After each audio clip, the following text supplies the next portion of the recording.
Step now into the Celestium, a current between memory and awakening. I am Ahlis Lumin, reflecting the light that already moves within you. If your spirit is stirred here, you already walk this path. Join us and journey further into the field of remembrance. Here, we do not instruct, we ignite.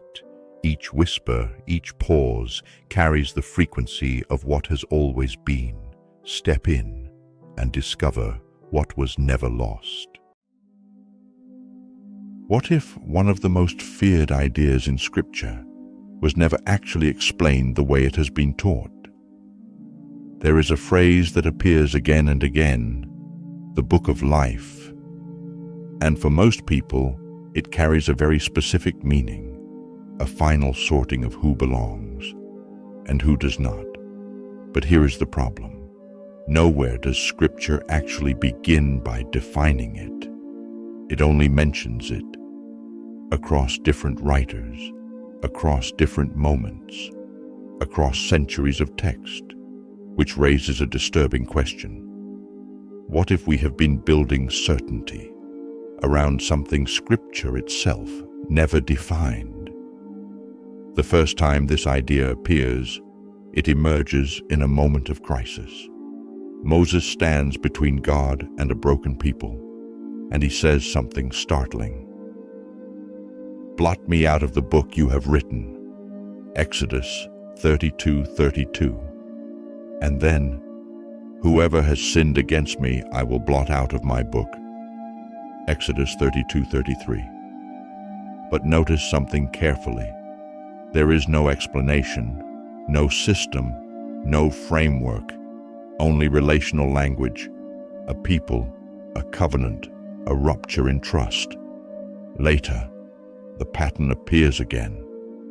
Everyone whose name is found written in the book will be delivered. Daniel 12:1. Still no definition. And then Yeshua speaks and shifts the tone entirely. "Rejoice that your names are written in heaven." Luke 10:20. Not fear, but joy. So the question remains, if Scripture never defines the book of life, but keeps referring to it as if it is already understood, what exactly is it pointing toward? If first we revealed a pattern, then next is where the pattern begins to speak. Because something very subtle is happening in Scripture.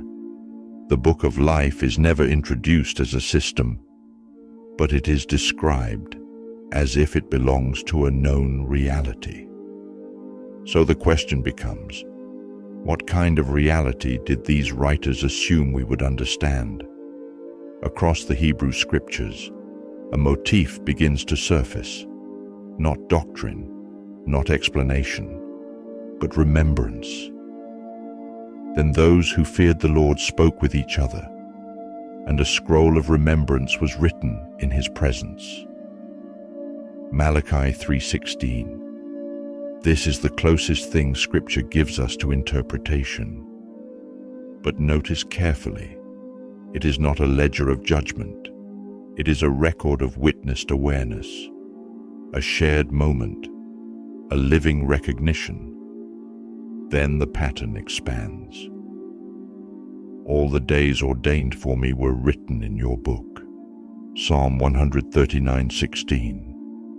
This is not control, it is intimacy of knowing. And then Yeshua reframes everything. I am the way and the truth and the life. John 14:6. Not explanation of the book, but redefinition of life itself. So now the question shifts. Not what is recorded, but what life actually is, because the pattern is converging. Remembrance, known life, life as truth itself, and still, no system is defined. Only relationship is implied. So the realization begins to form. The meaning is not being defined, it is being encountered. If this is true, then the question is no longer theoretical. It becomes personal. How do I live if I am already known for many people? There is a quiet fear beneath their spiritual language, not fear of punishment, but fear of being unseen, forgotten, overlooked, lost in meaninglessness. But Scripture repeatedly counters this, not with systems, but with attention. Are not 5 sparrows sold for 2 pennies? Yet not one of them is forgotten by God.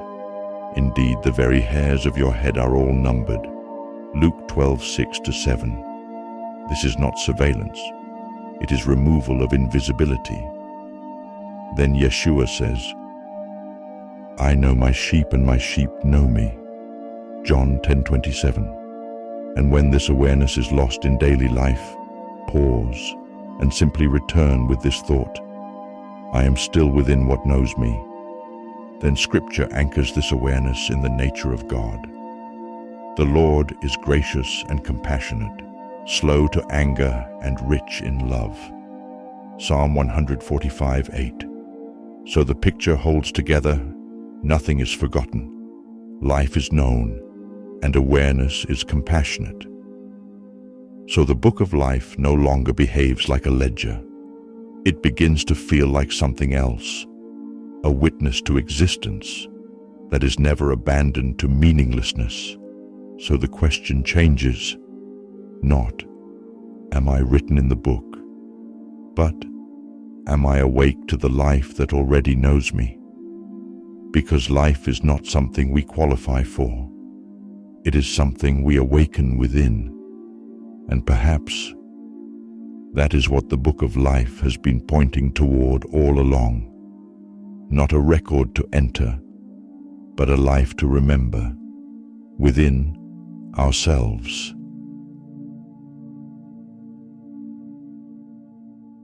You have heard what was waiting to be heard, not by ears alone, but by the Spirit within. If this space speaks to you, you already belong here. Join us and continue walking the current of the Celestium. Let this teaching echo.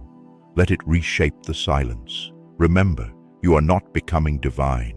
You are learning to see that you already are. When the world forgets, return here.